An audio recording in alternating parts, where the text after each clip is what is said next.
Oh, we already reviewed a little bit as far as the exam being 2 weeks from tomorrow. And we also talked about this new chapter. There's a packet. Well, one part of the packet is the lesson, and the other part of the packet is the homework. If you know you're going to be here next couple of days, you can just pick that up. If you know that you won't be here, send me a quick email, said I won't be here the next 3 days, and I'll have to, I'll put it on the Google Classroom. Okay, here we go. Ready? All right, so what we're doing is, believe it or not, in the next 5 days, you're going to know how to write chemical formulas and name compounds for about 5,000 or 6,000 compounds. Now, we are not going to write 5,000 or 6,000 formulas, but I'm going to show you the way you could do it. You get it? And if you understand the pattern, you'll say, well, then that means I could do this one. I could do this one. We're not going to do 5,000. We might do about 100 in the next 5 days, but you're going to see a pattern. You get it? And so I'm looking for a pattern. Now, one thing that I want you to do, and I might have you do this, if I do a video on Wednesday, it's because I'm going to give you an assignment to turn in on Thursday. Now, that assignment is different than this. On the back here, there are these things, and you don't know what they are, but I'll tell you what they are. These are things you have to memorize. Now, I will show you a way to help you memorize these, but what I want to do, and I'm going to give you a grade for this, I want you to get a flashcard, and I like them to be color-coded. Now, that means either the flashcard itself is colored, or you could use a different color pen on them. And so I'm going to do one for you, and then you're going to do one for each one of these. See those? Now here's what it's going to look like. They're called polyatomic ions. And again, you don't know what that is, but you will know what that is. And I'm going to pick one right here. Probably the most frequent one we use all year is nitrate. Now what you want to do is, do you notice that all the ones in this column are -1? They're going to have their own color. And they don't have to be red. I don't care. You're going to have more of these than any. So whatever your favorite color is, you do all those in your favorite color, okay?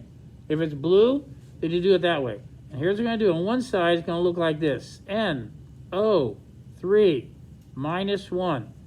Now, this is a capital N, capital O, 3. And then on the back, you write nitrate. Now, these are things you're going to memorize, and I will help you. I will help you memorize these. There is a little bit of a pattern to memorizing, okay?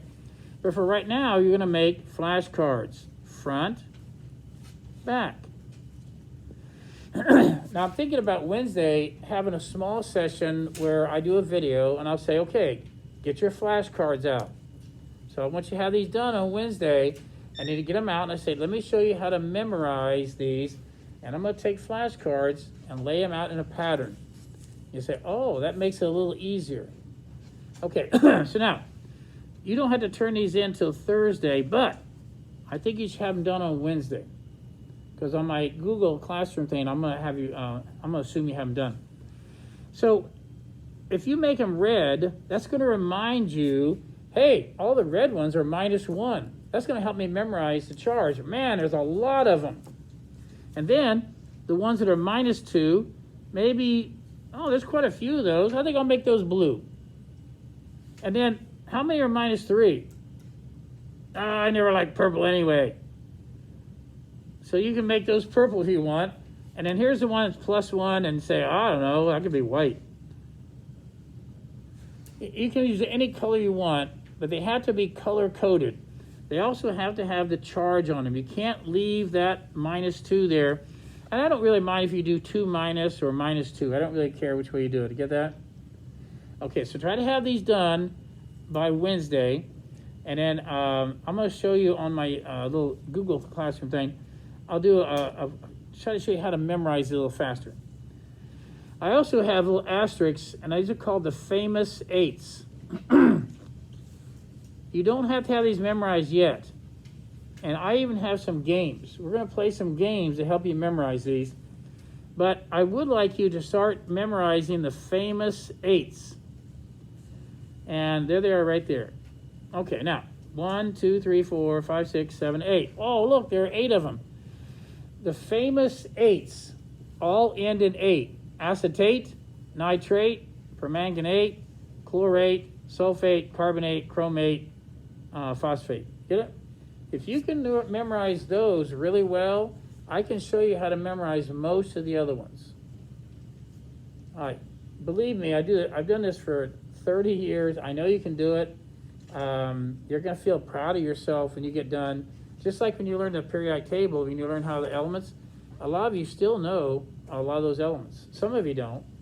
A lot of you know probably at least 80% of the elements, maybe 90. And same thing here. When you learn these, you'll feel very good about that. And we'll even play some games where you get to show people up, say, come on, play a game with me. And you get to show them up, and you'll make them look silly. Okay, so what I want you to do is, because I won't see you tomorrow, that's the only reason I'm telling you this now. Try to have these done on Wednesday. I'll try to show you on Wednesday on a little short video how to memorize your polyatomic ions, and then we'll move on from that. When you get back on Thursday, I'll probably wrap things up. Friday we play games, Monday we play games. I haven't decided whether I'll test on Monday or Wednesday, but it might be Wednesday. So I'm thinking about having another day of review on Monday, Friday, and Monday. We'll be done, all the lessons will be done on Thursday, all. And everything I want to teach you is going to be done. And all we do on Friday and Monday is practice. Practice, practice, practice. You get that? So if we can practice for 2 days in a row, and you don't even see me next Tuesday, you can have another day till you get ready, and you'll be ready. What you don't want to do is get behind. Don't get behind, and but you should be all right. Okay, so let me flip this over. What is this? I didn't even told you what we're doing, have we? Oh, sorry, I did. Anyway, what we're going to do is we're going to be doing chemical compound nomenclature and formula writing, and I forgot to add that, inorganic. Now, organic compounds are carbon compounds that usually have hydrogen in them with it, and so organic is another type of chemistry. It's called organic, and organic chemistry is carbon chemistry. And if you ever go to college and you are a science major, medicine, anything that has to do with STEM fields, chances are you would probably take organic chemistry. And that's where you take a whole year, 2 semesters, and it has to do with carbon and how they name carbon compounds. We're not doing that. We're not doing the carbon compounds. You get it? Most of first year chemistry, even in college, is called inorganic chemistry. Okay. So now, what does nomenclature mean? That's a fancy word. Anybody Latin people in here? Gnome? What's gnome? Just raise your hand if you're in Latin, though. Now I'm going to tell your teacher you don't know what gnome is. What is gnome? Name. Okay. So guess this is a naming system. A naming system. So it's a inorganic compound naming system and formula writing. So gnome is name. That's right. Very good. Excellent. Remember in 9th grade? Remember the guy named Carolus Linnaeus? And didn't he have the binomial nomenclature? What's that mean? Binomial.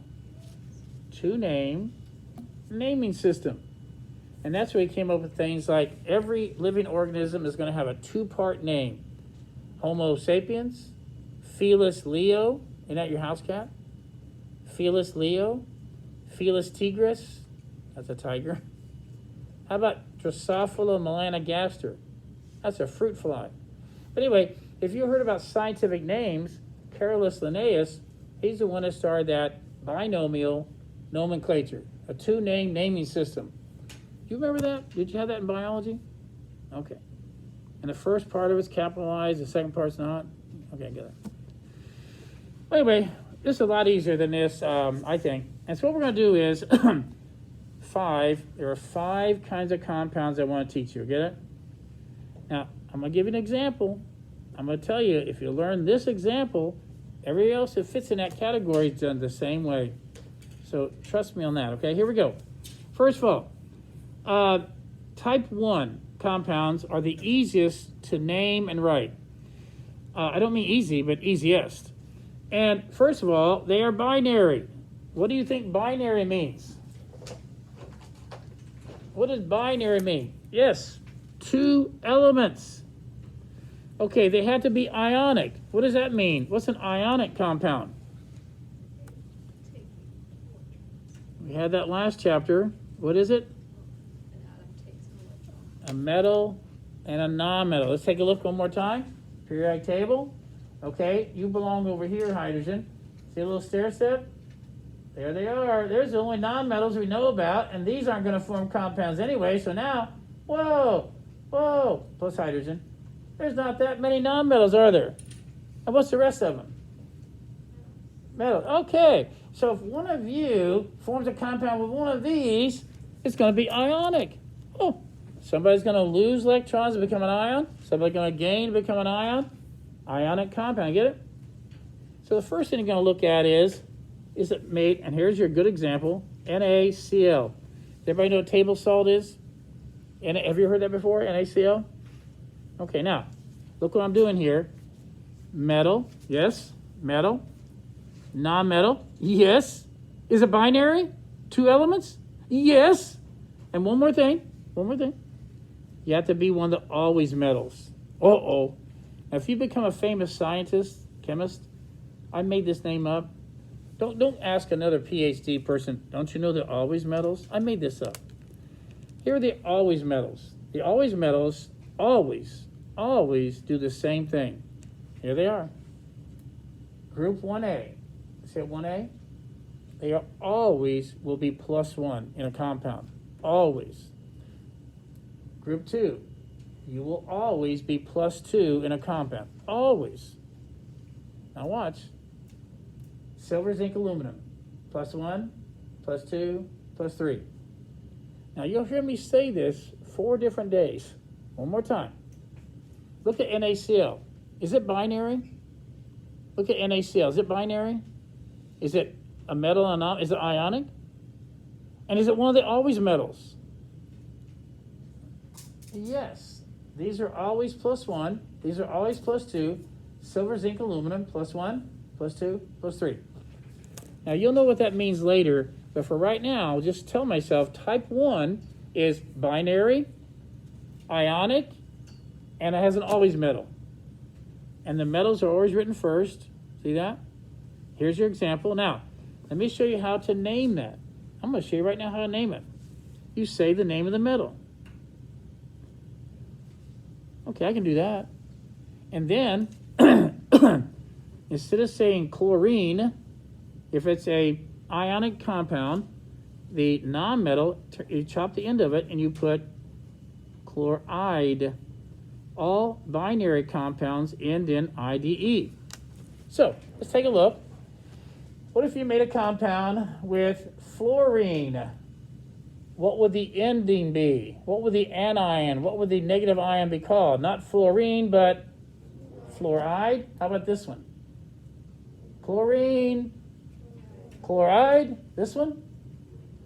Bromine, bromide, iodine, iodide. We probably won't use that one. This one? Oxygen, oxide. This one? Sulfide, selenide. We don't use that one, right? This one? Nitride, phosphide, arsenide. What about that one? What's that used as a non-metal? Take a chance. Take a chance. Hydride. Hydride. Okay, what do you think? Now, what I'm going to show you, this is the best example of type 1. I see it's binary, I see it's a metal and non-metal, and I see that it has an always metal. That's my example, you see? So now, watch what happens when I give you another one. This guy right here, BaCl2. Well, how would you name that? Well, first of all, is it a type 1? Is this binary? Does it only have 2 elements? Yes. Does it have a metal and a non-metal? Yes. Is this an always metal? Let me check. Yes. You get that? But how are you going to name it? Barium. Say it. Help me out, Ethan. Help me out. Barium what? Chloride. That's it. That's it.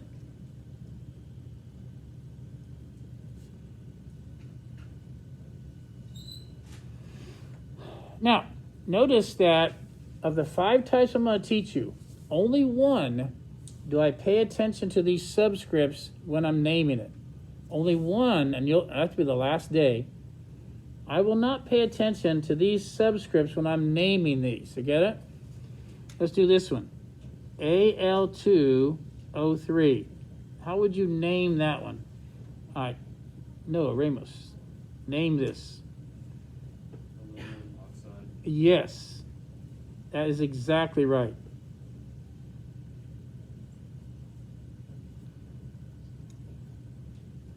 If I get that? Are you with me? Now, there are 2 things you have to know about type 1. If I write the formula for you, you have to name it. And you know, a lot of people are pretty good at that. If I write the formula for you, people are pretty good. Aluminum oxide, barium oxide, sodium chloride, barium chloride. I'd say people are pretty good at that. But there's another skill you have to know is, how do I actually write the formula? And that was that last thing we did in the last chapter. Remember that? So let's take a look. We know that these are always +1 in a compound. These are always +2. And then silver, zinc, aluminum, +1, +2, +3. And I'm going to stay with those for right now. But what about these? In a compound, what charges do they take on? That was last chapter. What do you think? -1. What about these? -2 and -3. Can you remember that? So now, let me give you one. I want you to write beryllium fluoride.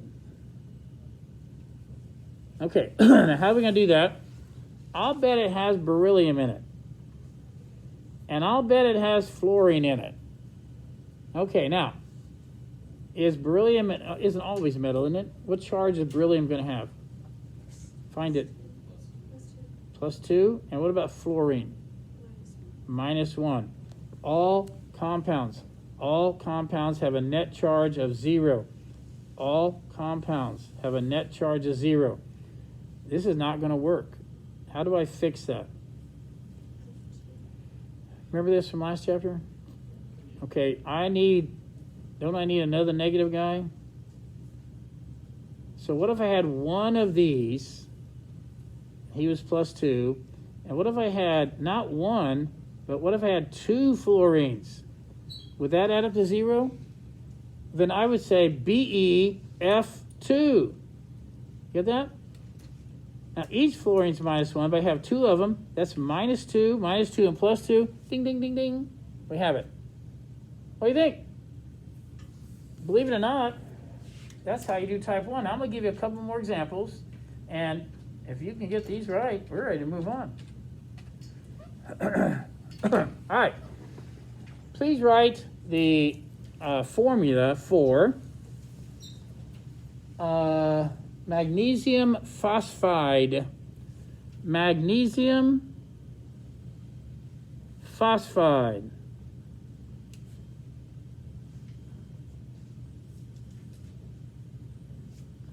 All right, let's try it. Take your time. This is the first day, isn't it? You don't have to be experts on day 1. I'll bet you wrote Mg, probably. I'll bet you maybe wrote P. Maybe. And you look up there and said, are you an always metal? Oh, yes. And what about phosphorus?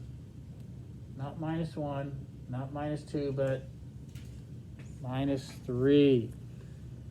Now, whenever you get that odd even thing there, What's the smallest number that 2 and 3 both go into evenly? 6. What times 2 is 6? What times 3 is 6?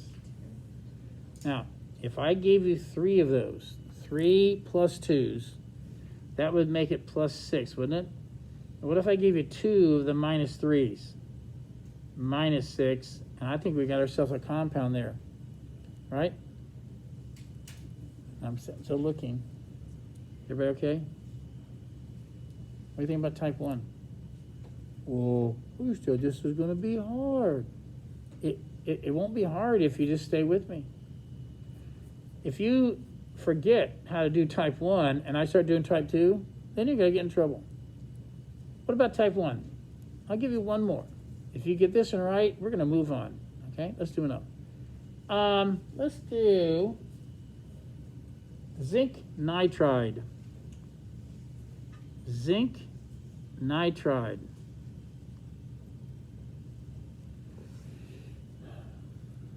Zinc nitride.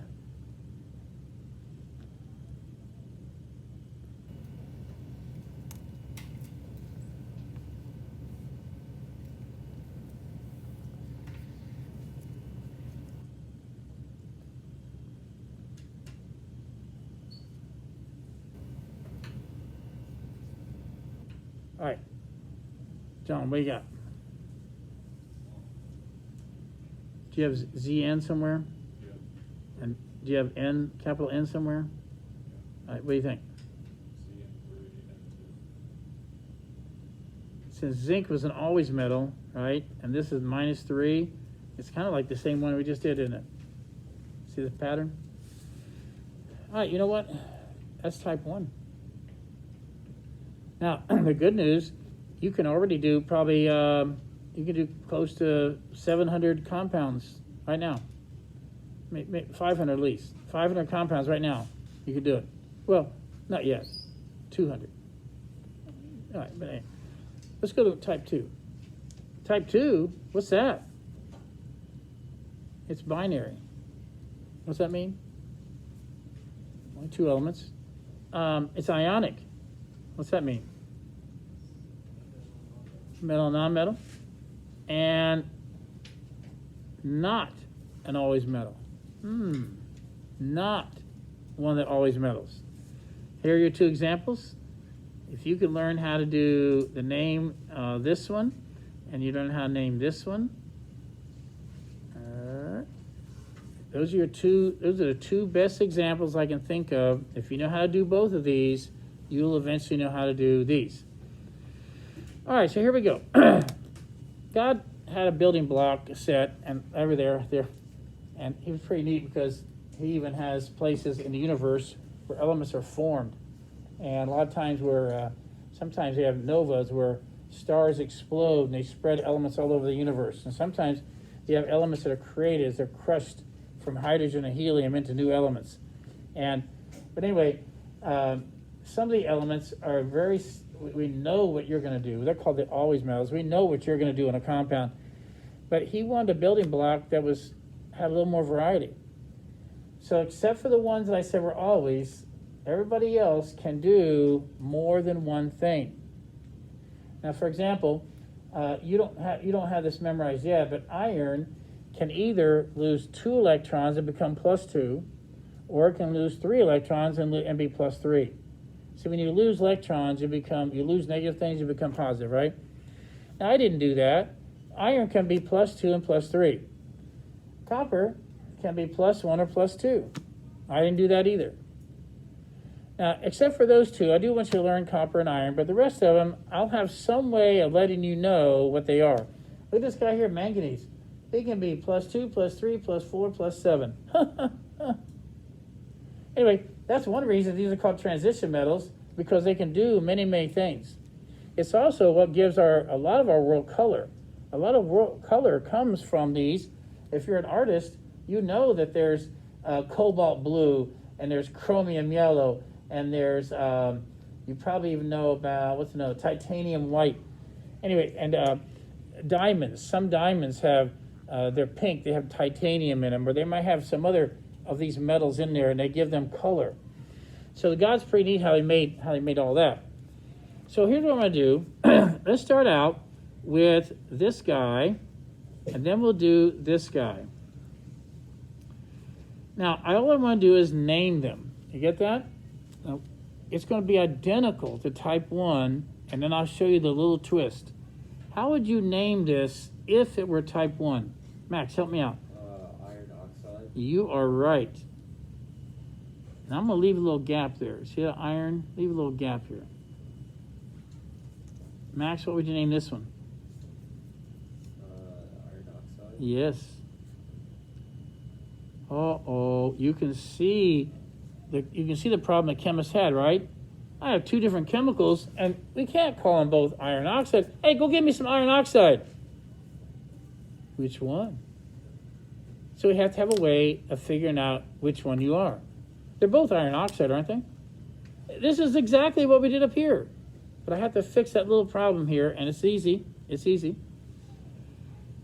What charge does oxygen have in a compound? What is it? Negative what? Okay, so let's put that there. Now, all compounds have a net charge of what? You're -2. You must be what? You have to be +2. Is that right? Okay. We're going to use a Roman numeral for any metal that's not an always metal. I will never use a Roman numeral for the always metals. You get that? There's only one way to make sodium chloride. There's two ways to make iron oxide. There's only one way to make potassium oxide. That's why I'll never use a Roman numeral. The Roman numeral, and they call that the stock naming system, is the charge on the metal. It says here, the charge on the what? The charge on the metal is the Roman numeral. So I take that right over here, and I put the Roman numeral 2. And what's the name of this? Iron 2 oxide. Oh, you're iron 2 oxide. Okay, now let's go back here. This is a little tricky. Each oxygen is -2, but how many do I have? That's -6. Well, this better be +6 over here, or it's not a compound, right? 2 times something equals +6. What do you think? I hope you said +3. Look. That becomes a Roman numeral. You were iron 2 oxide, and you are what? Iron 3 oxide. That's it? That's it? Well, this is kind of like type 1, except I use Roman numerals. Yeah, that's right. That's right. Let's do some. All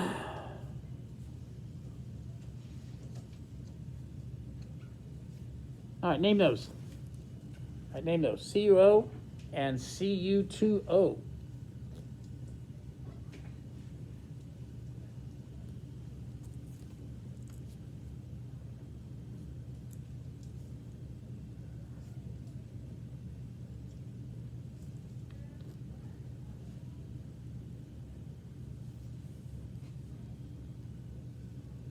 You could start by acting like it's type 1. You can act like it's type 1.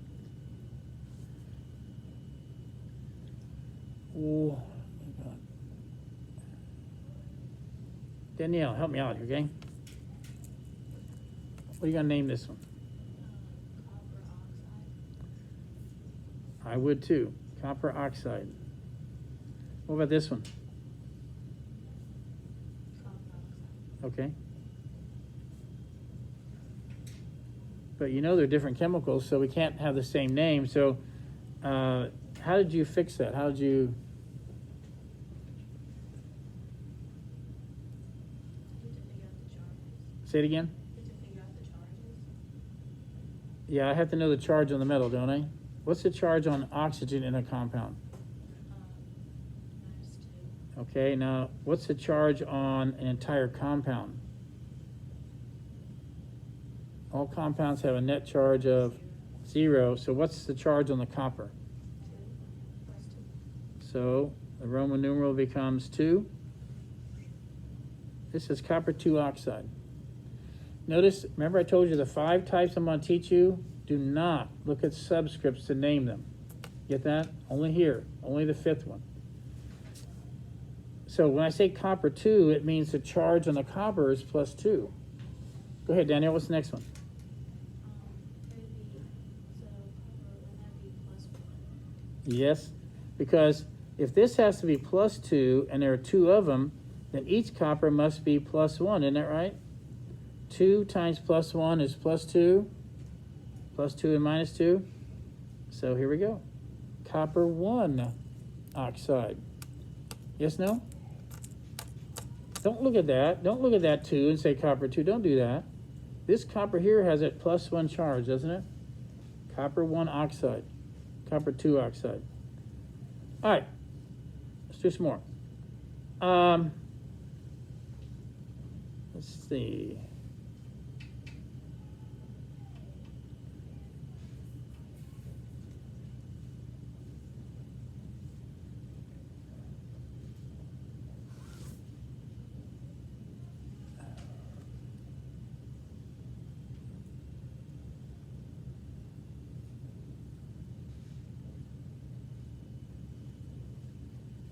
I try that one.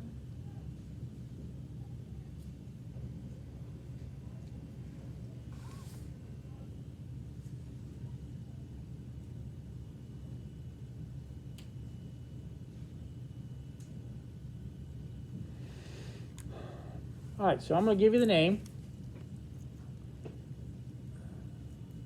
Now remember, copper and iron might be the only ones I would have you memorize for the first test, but the rest of them, I have to let you know what they are. And so let's try that. Copper, the first one says manganese 4 fluoride, and the second one says cobalt 3 sulfide. I'll hurry just a little bit here. All right, ready? Let's see. Caroline Fox, you can do this. What are you gonna write here? Yes. And that's Florida. The fluorine is F. The FL is Florida. Actually, FL, I gotta watch what I'm doing here because guess what? It's flavor. That's a new one for me. It's a flavor morium. Yeah, it's a new one. So don't use FL. FL's okay. All right, so we got these two. How do you? When I say manganese 4, did you automatically put a little plus 4 up there? Well, if you didn't, you're going to. And so if I say manganese 4, I'm telling you that manganese has what charge? Plus 4. I'm telling you, aren't I? What's the charge on fluorine? What is it? No. In a compound, fluorine is what charge? Everybody in this column has what charge in a compound? Yes. Yes. Now, this is not going to work because all compounds have to have a net charge of 0, and you got plus 4 here and minus 1, so what are you going to do about it? How are you going to make them have how are you going to get all this to add up to 0? Sort of. Do you need more negatives or more positives? How many? How many total negatives do you like to have? Yes. Guess what 4 times negative 1 is? And what's the negative 4 and plus 4? Ding, ding, ding, ding. We have a compound. And there we go. MnF4. Manganese 4 fluoride. It's just a coincidence that there are 4 of these here, but it didn't happen up here, did it? Last one, and then we'll stop. Noah, you do. Did you put a little plus 3 up there? Did you put a little plus 3 next to cobalt? I said cobalt 3. Did you put a little 3 up there? If you didn't, you're going to. Oh. What's sulfur? Yes. All right, fix it. It doesn't add up to 0, so fix it.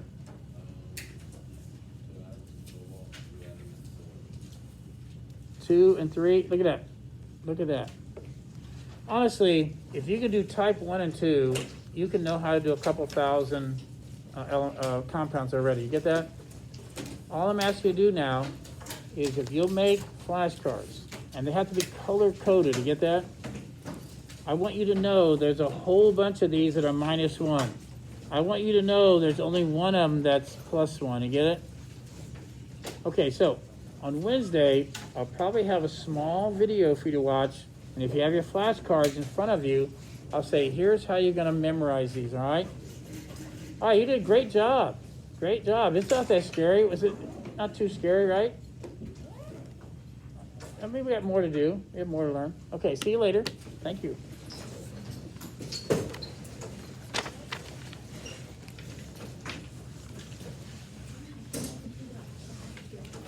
Hey, oh, I forgot to turn your homework. I'll grade your homework. I need to give it back to you. I'll give it back to you next time. From last chapter, I'll give it back to you.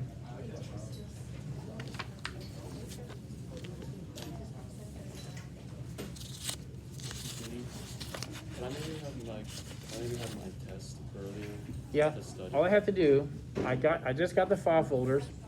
You could come after school, you could come before school, and I don't know, and I have the tests in piles. All I have to do is set them out. I'll say, look for your test, look for your test, look for your test. So a little bit of effort on your part, but if you want to come today, I'll be here. Okay. If you want to come tomorrow morning, I'll help you. Tomorrow at school, I'll help you. Yeah, but I just got the file folder, so you'll put your name on it. We'll find all your tests, you stick them in there, and I think there's only 4 or 5. There may only be 4. Okay. So it won't take that long. The longest thing is to find your class and dig them out of there. Thank you. All right. Hey, a nice haircut.